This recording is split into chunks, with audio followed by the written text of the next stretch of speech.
Film ini berpusat pada sosok Sundar Ramaswamy yang tinggal di Amerika Serikat. Dia pengusaha sukses asal India dan menjadi konglomerat.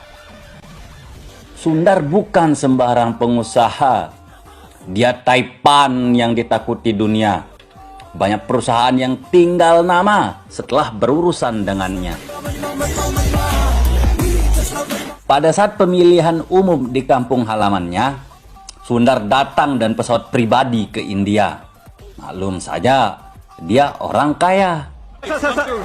Nama Sundar masih tercatat memiliki hak suara. Kedatangannya hanya untuk pemilihan saja. Tak ada tujuan bisnis seperti yang dikhawatirkan para pengusaha India. Tiba di tempat pemungutan suara, dia sempat bertemu Nila, seorang gadis yang sudah dikenal sejak lama. Nila selalu menemani Sundar hingga akhir film dengan setia. Saat ingin memilih calon kontestan, betapa kagetnya Sundar. Hak suaranya ternyata sudah digunakan oleh orang lain. Dia sangat kecewa, jauh-jauh datang dari Amerika, ternyata sia-sia. Ucapan petugas yang mencoba menenangkannya membuat Sundar semakin murka. Saya datang sejauh 13.000 kilometer hanya untuk memilih. Anda anggap kesalahan kecil? Kesalnya. Media yang sejak awal mengikuti Sundar karena pengusaha ternama memberitakan fenomena itu. Sundar tidak terima hak suaranya dicuri orang. Masalah tersebut dibawa ke pihak berwenang. Sundar menuntut agar perhitungan suara di wilayah pemilihannya ditunda sampai Sundar memberikan hak suara. Sekedar untuk mendapatkan kembali hak suaranya, Sundar menyewa pengacara ternama.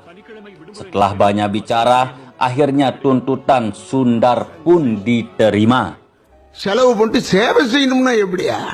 Film berlanjut ke seorang politisi korup, Malarpanan Rendu. Tanpa malu, dia mengakui membeli suara rakyat di hadapan Sundar. Rendu pun mengingatkan Sundar untuk tidak terlalu ikut campur. Hak suaranya bisa dengan mudah digunakan kembali oleh orang lain. Hanya satu suara juga tak penting dan tidak akan bisa mengubah apa-apa. Hasil perhitungan suara sementara dimenangkan Partai AIMMK yang dipimpin Masilamani.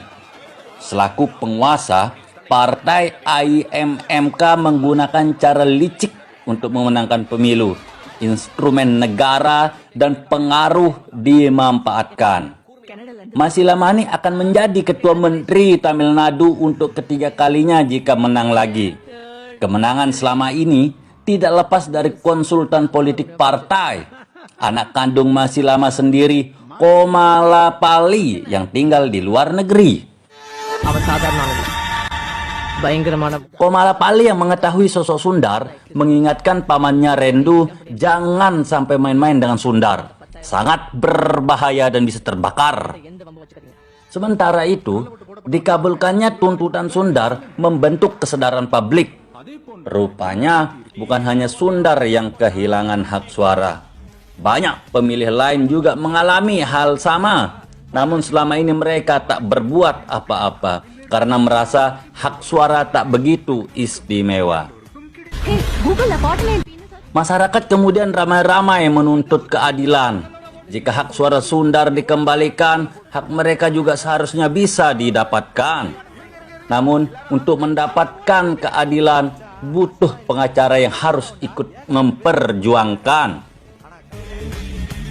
Disinilah sekelompok mahasiswa hukum yang memiliki idealisme tinggi tampil. Mereka menjadi fasilitator untuk mendapatkan kembali hak suara rakyat. Sungguh benar kata Tan Malaka, kemewahan terakhir yang dimiliki pemuda adalah idealisme. Sundar pun terlibat membackup para aktivis mahasiswa itu. Kini puluhan ribu kasus pencurian suara sudah diajukan. Para politisi ternama merasakan itu adalah ancaman. upaya pembunuhan terhadap Sundar mulai dilakukan.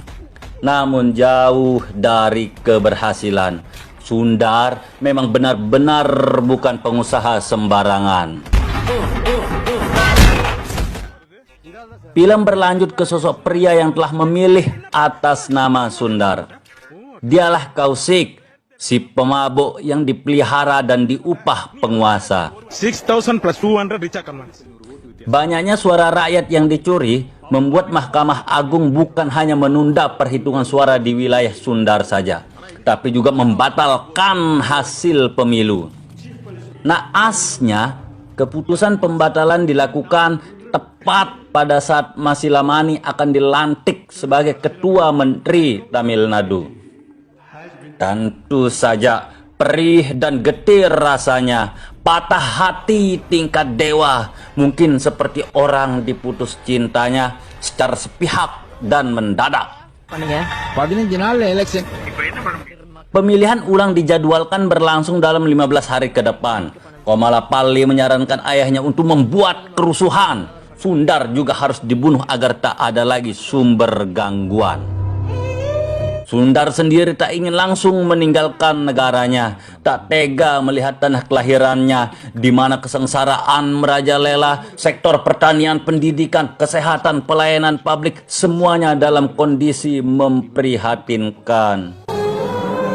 Banyak rakyat meninggal akibat penyakit, pemerintah tak peduli. Masa jabatan selama 5 tahun, para politisi tidak melakukan apa-apa. Mereka akan berpura-pura mencintai rakyat lagi setelah pemilu tiba.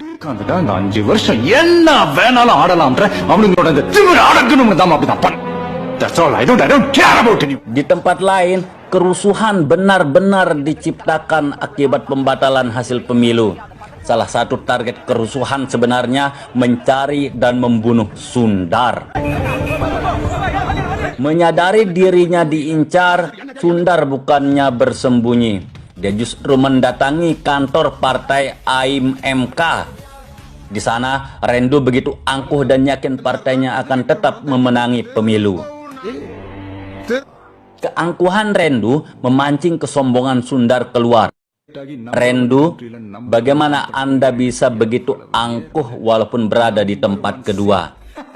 Saya bekerja di negara kelas pertama, di perusahaan nomor 1 dunia, duduk di kursi utama. Bukankah saya yang seharusnya lebih angkuh? Ujar Sundar. Pada malam itu, Sundar berjanji akan menenggelamkan partai yang selama ini berkuasa. Dia siap tampil bertarung dalam pemilu. Rendu bersama anak buahnya sempat ingin membunuh Sundar, namun sia-sia. Puluhan orang dibabat habis. Sundar menunjukkan kekuatan fisiknya yang begitu memukau. Untuk mengikuti pemilu, Sundar juga mengumumkan keputusan yang mencengangkan. Dia mengundurkan diri dari perusahaannya untuk menghindari opini negatif. Kampanye perdana Sundar dilakukan di basis loyalis Masilamani. Awalnya dia diolok, dianggap tidak memahami derita rakyat. Apalagi selama ini hidupnya bergelimang harta. Saat itulah Sundar menceritakan jati dirinya, bahwa dia berlatar belakang keluarga miskin, keluarga nelayan kecil.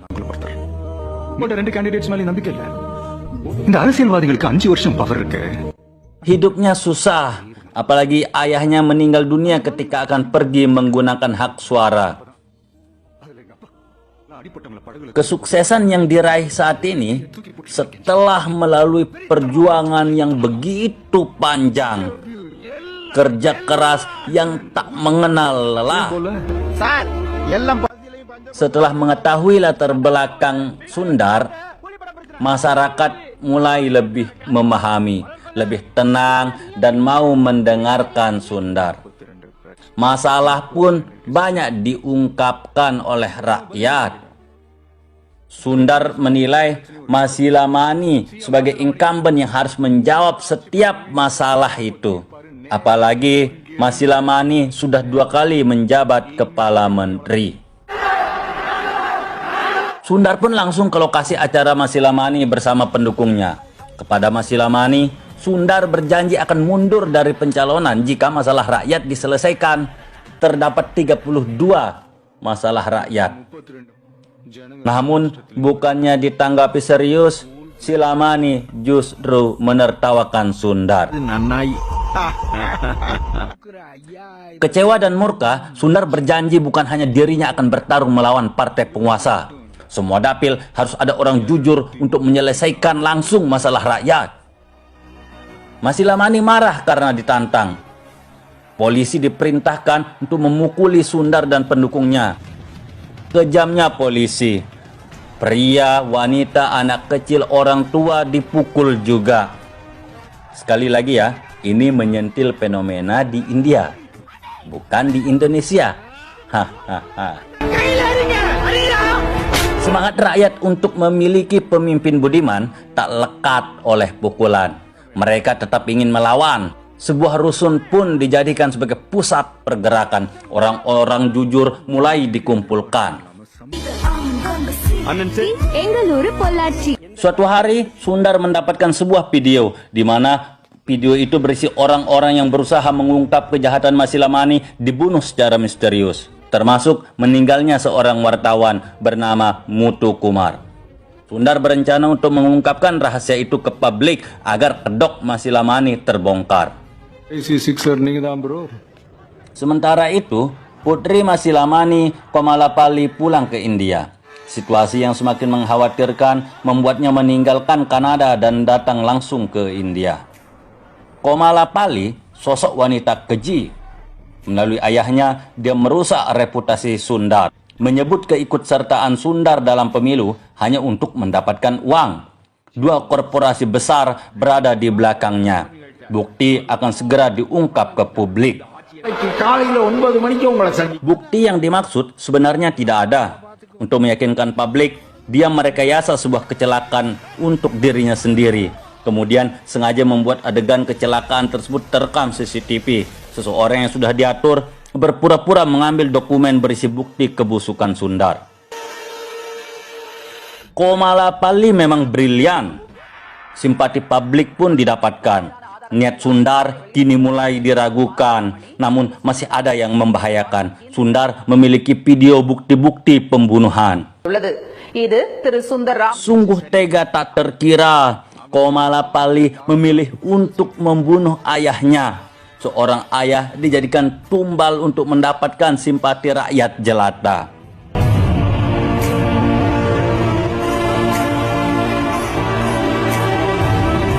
Kini situasi benar-benar berubah. Sundar terjepit, terhimpit. Hasil survei menunjukkan dukungan rakyat telah jauh berkurang. Sementara pemilihan sudah di depan mata, tidak mungkin juga dia akan mempublikasikan kejahatan orang yang sudah meninggal dunia. Pengorbanan besar Komalapalli memang tak sia-sia. Bukan hanya mendapatkan simpati publik saja, dia juga menjadi penerus ayahnya, baik di partai maupun sebagai calon ketua menteri. Hari pemilihan tiba, rakyat sudah banyak memberikan hak suara. Komalapalli begitu bahagia, dia yakin akan segera menjadi penguasa. Tiba-tiba sebuah akun Twitter atas nama Muthu Kumar mengungkapkan bahwa Sundar telah menyembunyikan uang gelap di berbagai lokasi. Sebenarnya, Sundar sendiri yang membuat tweet tersebut untuk membuat publik penasaran tentang sosok Muthu Kumar. Muthu Kumar adalah wartawan yang telah dibunuh oleh Masilamani, ayah Komalapalli. Tweet selanjutnya membawa mata dunia menemukan Muthu Kumar yang sudah membusuk tak bernyawa. Apa Muthu Kumar? Ibu kandung Komalapalli juga sudah tidak tahan dengan kelakuan anaknya. Ibunya melihat sendiri ketika Komalapalli dengan sengaja membuat ayahnya overdosis hingga mati.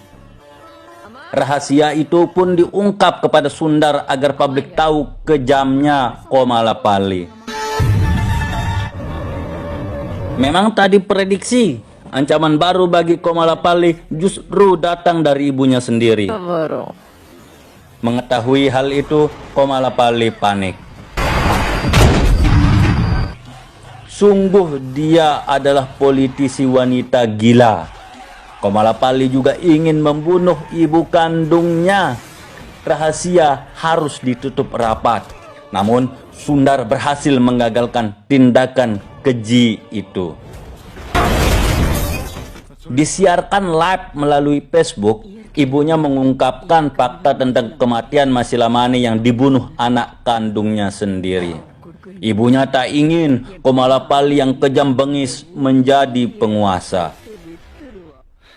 Waktu pemilihan tinggal beberapa jam lagi.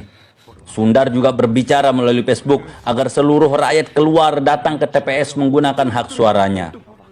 Selama ini, banyak rakyat menganggap tidak penting menyalurkan hak suara. Padahal, satu suara menentukan nasib 5 tahun hingga 20 tahun ke depan. Sudah cukup lama pemilu dikuasai orang-orang tercela. Rakyat yang menggunakan hak suaranya sebagian diupah disewa. Perjuangan Sundar tidak sia-sia. Masyarakat tergugah hatinya. Tua dan muda hingga orang cacat semangat datang ke tempat pemilihan suara. Jika pemilu sebelumnya banyak rakyat tidak memilih, kini tak ada lagi yang mau golput. Partisipasi pemilih cukup tinggi.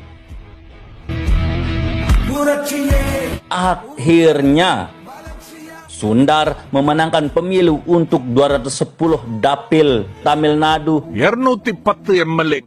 Sundar yang seharusnya menjadi ketua menteri justru mundur. Dia lebih memilih berada di luar pemerintahan dan kembali ke Amerika. Jabatan ketua menteri diberikan kepada orang lain. Bagi Sundar, kemenangan yang diraih adalah kemenangan rakyat. Kemenangan itu berkat jasa anak-anak muda idealis yang mencintai tanah airnya, yang rela berkorban tenaga, waktu, pikiran, materi, bahkan menumpahkan darah. Itulah pemuda Tamil Nadu, bukan pemuda Indonesia. Lalu bagaimana dengan nasib Rendu dan Komalapalli? Keduanya ditangkap polisi untuk mempertanggungjawabkan berbagai pelanggaran dan kasus pembunuhan yang telah dilakukan selama ini. Film pun berakhir.